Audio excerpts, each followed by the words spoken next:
Nazism is one of the most evil occurrences in human history, if not the most evil. And what brought about Nazism was authoritarian governments demonizing people, spewing a hateful ideology of racism, working to the extent that they subjugated, medical opinion. All the institutions of society capitulated to this evil orthodoxy, to the point where academia and the medical fraternity and the law and the so-called separation of the church, and even the church even was involved in aspects of Nazism. It's not goose-stepping individuals waving their hands around looking like John Cleese standing outside some demonstration or whatever. Those guys are clowns and they're a joke and they're pathetic. They're not even worth talking about. To accuse someone of being a Nazi, starting off with accusing the women who were there to protect the interests of children and women. That's why they were there. That's why Moira Deeming was there. I know Moira. That's why the others were there. Protesting about something that's very real, which is protection of young girls, protection of women in certain circumstances. This is a very clearly defined issue that they were there about. It's nothing to do with Nazism or Hitler. Whatever those jokers were doing there, whoever sent them there, that's a different story.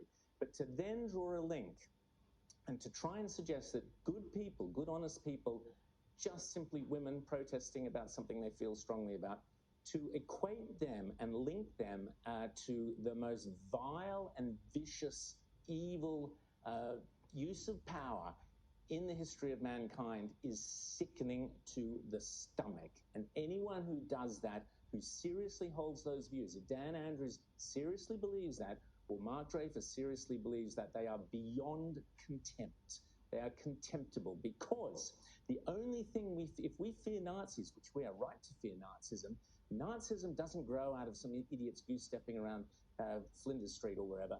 Nazism grows when governments become too powerful, become too beholden to an ideology, that they drive all the institutions of freedom out and they replace them with that ideology. Now, the closest, I'm not going to play the same game as they played. I'm not going to accuse them of being Nazis. But the closest we have seen to the authoritarian abuse of power and abuse of the institutions of power was during COVID. Now, I'm not saying they're Nazis or anything like it, but we did see the state behaving in ways that went beyond the norms of normal freedom, and we did see the institutions that protect us not fulfilling their proper roles as they should have done in a free society.